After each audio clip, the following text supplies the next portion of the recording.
Welcome to Revitalize and Replant with Mark Clifton, where we equip pastors to take their churches from declining to thriving by pointing them to a new future and a new hope. Join us weekly for encouragement and practical advice in your pastoring journey. It's Revitalize and Replant with Mark Clifton and Mark Hallock and Dan Hurst. You can figure out which one's which. And we have been doing a series of podcasts now from Mark Hallock's office at Calvary Englewood. Thank you, by the way, for hosting us. Oh, and man. letting us come in here. I love you guys. I love and you using guys. your equipment and everything. It's been great. Really nice. So fun. Appreciate that. So grateful. One of the things that I love about your church, Hallock, is that your church loves worship. We love worship. I was just in talking to some of your people, took a few minutes during lunch, and I looked at all the sound equipment, and they were spring cleaning and getting rid of this equipment. And I'm having a feast with this. You know, this is the kind of stuff that I love. And I thought, man, it's so exciting to be in a church that loves to worship, because it is the thing that makes a difference. I believe, in community in a church and connection in a church. Yeah. On the other hand, there are a lot of churches that just don't sing. Yeah, that's right. Or if they do, and there's a lot of criticism right now about, we should go back to hymnals, or we're not singing the traditional hymns. Some of it's legitimate, I think. Yep. But there are reasons why people don't sing, and you found this North Carolina. North Carolina Baptist. There are actually 9 reasons. 9 reasons. There's not 10. There's 9. There's not 8.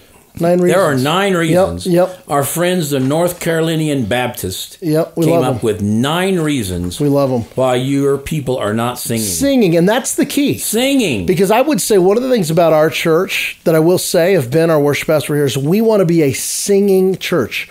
We don't just want to be a loud band church. We want to be the congregation singing praises. And I think that's what this is getting at, is, are we really singing anymore in church?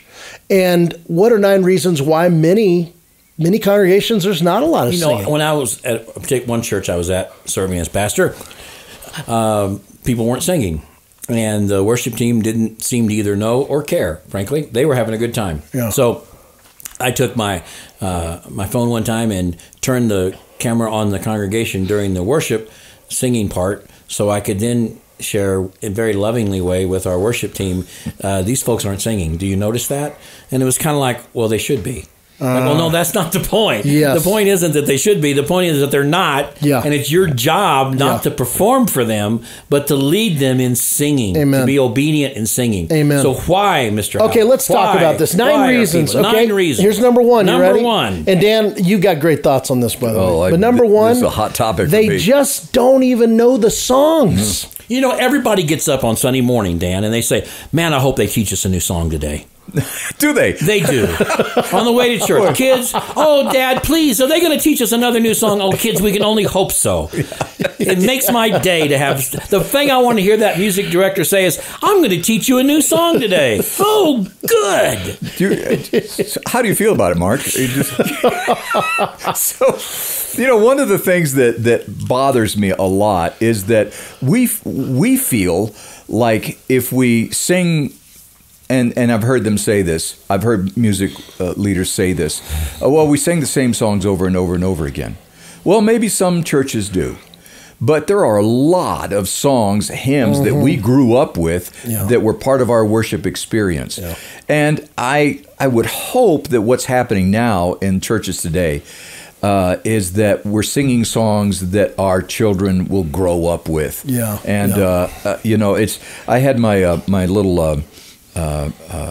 5-year-old grandson in church on Sunday. He spent the weekend with us, and I had to bring him up, so everybody could see him. Sure. And I said, what? So what do you want to do? And he wanted to sing, and I thought, well, this will be good. He sang "Rejoice, the Lord is King." Really? It was glorious. And I thought, okay, he's going to grow up with that. Know that song. He knows that song, and that's part of his life. that's what's happened in a lot of churches right now is we don't know the songs. Yeah, that's right. And we're singing songs that we're hearing on the radio, but guess what? Not that many people listen to the radio. Yeah. Ladies and gentlemen, and out there in podcast land, not that many months ago, we had Keith Getty on this podcast, on this very podcast, and Mr. Getty said that in his church, their total library for the year is about 50 songs. It's amazing. They only sing about 50 songs, and they sing them. They repeat them. They don't do 100 songs. They have a library of about 50 songs a year. So if that's okay for the Gettys, I think it's okay for you and me. Yeah. Limit the number of songs you ask your people to learn. Yeah, absolutely. And having been in radio for 112 years, right, I can tell you that the most successful radio stations are ones that play familiar songs. Yeah, there you go. Yeah. See, and they'll bring in a new one every once in a while. Yeah. But they're in a very low rotation. Yep. And we need to learn that from churches. Okay, here's number 2. We're singing songs not suitable for congregational singing. Now, here's what he says. There are lots of great new worship songs today, but in the vast pool of new songs, many simply are not suitable for congregational singing by virtue of their rhythms. They're too difficult for the average singer or too wide of a range. Consider the average singer, not the vocal superstar on stage. So we're singing songs that are not suitable for congregational singing. What do you guys think about that? Well, we add a lot of instrumental stuff, in those things, like between verses, for example. I mean, it's not unusual. And I've been in, just recently I was in a church where there was 4 stanzas to the hymn that they were, and it was a hymn that they were singing, but it was a little more updated, a little more contemporary. But between every verse, they had about 20 to 30 seconds of music. Interesting. And instrumental. Yeah, just instrumental. And people would just stand around. Not sure what they're supposed to do. Yeah, exactly. Or they have a strange bridge. Or a strange bridge. We don't need anybody adding anything to ancient and wonderful hymns to make them adaptable to millennials. All right? So we don't need something added to Be Thou My Vision. I don't even think we need anything added to Amazing Grace. Just sing it the way it's written. Now, that's the old curmudgeon for me. But can we quit adding cute little bridges to ancient hymns? You remember when we were kids and we sang Amazing Grace to the House of the Rising Sun? We did that. Or to Gilligan's Island. Gilligan's Island. That's right. Yeah, okay. But that's Amazing Grace, how sweet the sound. But when I'm in churches and they do silly things like that, you're not going to let me sing it, are you? It reminds me of that. You're not going to let me sing it. Well, dude, Jared Wilson, who's my age. Listen, Jared Wilson, who's my age, he tweeted this a couple days ago. Older songs or hymns are not improved by adding those little millennial whoop bridget ditties to them. Please stop making them. Please stop making us sing them. Anyway, that's what I just whether you agree or not, then he's kind of mocking himself. Whether, again, there's some bridges that I think are fine, but it gets a little ridiculous sometimes when we feel like we have to improve. It becomes a show. Yeah, that's right. Okay, keep going. Here's number 3. We are singing in keys too high for the average singer. Yeah. That's I will interesting. tell you, as I've gotten older, my voice gets lower. Yeah. And so, they sing some of those things, and I'm singing an octave lower. Yeah. I feel like Johnny Cash sometimes. It's just, what are we doing? Yeah. You're not going to sing. Number 4, the congregation can't hear people around them singing. Let's talk about that. Well, you go to an old building like we had at Warnell Road, and the acoustics are amazing. Yeah. I remember I took Jimbo on our team over to Warnell not long ago, and he was at the very back of the sanctuary. It's a big sanctuary. It seats 700, and I'm up on the platform speaking in a normal voice, and he can hear every word I say. So the acoustics were made in those days because you didn't have microphones. So the acoustics are very important, and you could actually hear yourself sing. Now we have room deadening acoustics, right? That are made for sound systems, and so people can't hear themselves sing. That's part of it. They're not in an environment where they can hear one another sing. And if you walk into an environment where you can hear each other sing, it encourages you to sing. Plus, we've added instruments. Yeah, that's true. Loud ones. We have. When was the last? When was the first time you ever heard a drum trap in your church? It wasn't that long ago. We just started adding more and more instruments. And by the way, not every song needs a full trap set. I'm just saying. Yeah. Just because you got a guy doesn't mean he needs to play on every song. It's hard to do that on Were You There. And it might be nice if he had one different rhythm than the one he plays on every song, too. Why would you guys say... Think about this for a second. You've been to that church? No, I've been the there. guy's got one rhythm. Every song, the same I've been rhythm. there. Yeah. It's all, and it's, Okay. Why would you guys say, though, seriously, in the local church, why is it important for us to be able to hear one another? What's going on there when we because hear the Bible one another? tells us to sing to one another. That's right. You know, Yes. And we encourage each other in our singing. Yes. And I think it's so critically important to understand that when the music is too loud, what we're telling the people is that their singing isn't worth it. We're telling them that your singing isn't important. Everybody's saying, and then the music's too loud. Yeah. What we're telling them is we don't really want to hear you. Yeah. So recently, That's good. and I've probably listened to this podcast and I'll probably get in trouble. But recently, at a church where I have been serving, we'll sing at the end, and I want it to be a cappella. And so I'll say, just sing this last verse a cappella. Or I'll say, sometimes I tend to just start singing in the end of a sermon. I'm not a good singer, but I do that only because I want the people to sing with me. Yeah. And so I have done that a couple of times, even at this church I'm at now.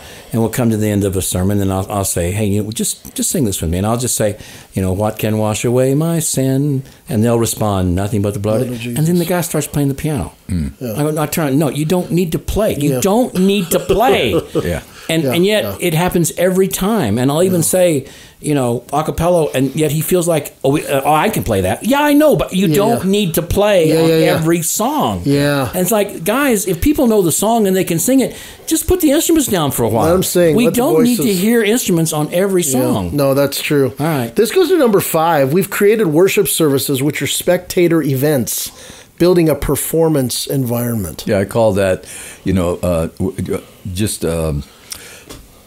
it's just a Branson show for Jesus. Yeah. We create these shows. Yeah. And we do, and I'll tell you right now, like in our church, we have smoke machines. Yeah. And I'm thinking, Fog machines. what is?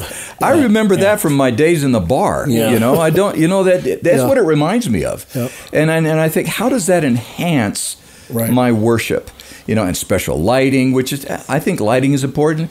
Good acoustics is important. Good sound equipment is important, but it's not a show. Well, Yeah, I think right. one of the things we've swerved into in the last few decades is we've become very aware of stage presence and staging. So what's your backdrop? What's your colors? Because now lighting is so easy to do with all different kinds of colored lights. Yeah, and that's true. And again, you have a sermon series. What's your backdrop? What's your staging on all of that? And all of that's kind of fun and interesting, but it tends to make it look like a spectator sport. Yeah. We're here to watch something take place on Exactly. this stage, rather than we are all here to make much of Jesus together. And what I always say is, look, we're trying to do what they're doing in theaters, and Broadway, And we that do it sort of poorly. thing. And the reason they do it, the reason the community theater does that and Broadway does that, is they're trying to get you to suspend your belief. And what are we doing? Yeah. Well, and I'll be honest with you, gentlemen, coming forward, less is going to be more. Yeah. And the Oh, church, boy. and it's not going to be long until trust me, you heard it here. Mark down the date. Today's date. Ready?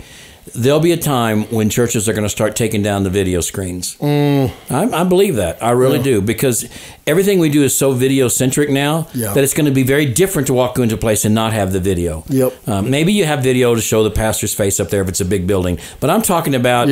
I think you're going to go back to words on a printed page to sing from. I think you're going to go, a platform with a pulpit and all the other stuff up there. Just simple. I mean, can you imagine if you walked into a church and there wasn't 9 music stands, a trap set, 4 guitars, 3 keyboards? There was just, a pulpit. Yeah.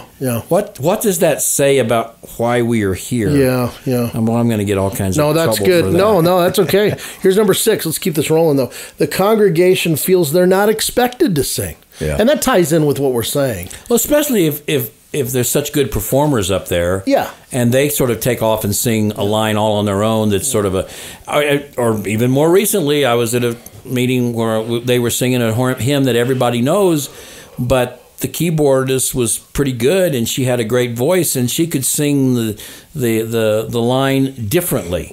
Yeah. Which was really pretty.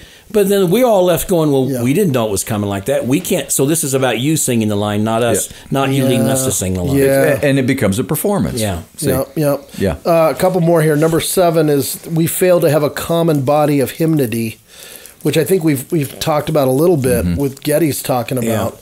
there's just so many songs, and it's we become we pull songs. He says this in the article. We pull songs from so many sources without reinforcing the songs and helping the congregation to take them on as a regular expression of their worship. Yeah. Whereas for you guys, you think about it, you grew up hymns. There's songs you guys could sing together Sure. over and over again. Sure. And I just don't think there is a common body. I think the other thing is, my guess is that the Baptist hymnal that you guys grew up with, guess what? Every Southern Baptist church, they're all singing out of that Baptist hymnal. Yeah. Well, now, are you singing Hillsong? You're singing these guys? You're singing these guys? Yeah. You see what I mean? There's almost different tribes of Well, there's music. definitely different tribes. Yeah, you know what I mean? Theologically and otherwise. Oh, man, I can walk into church and look at what they're singing and know exactly kind of what tribe that's they're right. in. The Gettys, if I'm singing stuff Absolutely. at the Gettys, Matt it tells you a Papa, lot. Matt Boswell. That's right. About that church versus these guys over here and Bethel stuff or whatever. You know And what I at mean? least you think three of us don't know what we're doing. I don't know what I'm doing here. But Hallock has actually recorded several CDs and written lots of music. He is a musician, really, before he was a pastor. And Dan, my goodness, worship leader for years and years and years. Song leader, singer, songwriter, again, produced albums. These two guys are all about church music. They have done it. So don't be sitting there thinking, well, these are three preachers picking on church music. No, these are two guys. This is one preacher picking on church music and two guys who know what they're talking about. Well, we care about it deeply. It's worship. That's right. And if it at some point when it ceases to show the worship of God, Amen. Then it's not. Then it's the show. No, you're right. You're exactly right. Two more, guys. Number 8, worship leaders. This is interesting. Worship leaders ad lib too much. How about they just talk too much? Well, dude, we've talked about that. Well, in fact, we did a podcast where we talked about things that we wish Our worship leader leaders would wouldn't say. not say. Hey, everybody, how are you today? Everybody smile. Make you How sing about better. How about those I cheeks? can't hear you. Or, Jill and I were at Merle Fest a couple of weeks ago, one of the largest bluegrass festivals in the world, 50,000 plus people there. And so when the big name bands come out, like Steep Canyon Rangers or Old Crow Medicine Show or Sam Bush, they just come out and sing. They come out and sing, and they'll sing a song. But they had a bunch of new groups that would sing between those. And like one group saying, this is our second performance. And they got to tell us the song they're going to sing, how they wrote it, why they wrote it, what it means. It's like, I don't need to hear, the main groups don't do that. They just come out and sing their song. Yeah. But these guys got to tell us why they're singing it, what it means. That's what we're talking about, ad-libbing that way. Yeah. You don't let the song sing. Yeah. You don't need to tell us what the song's about, why we're going to sing it, what it means. Just sing it. Well, the best worship leaders disappear.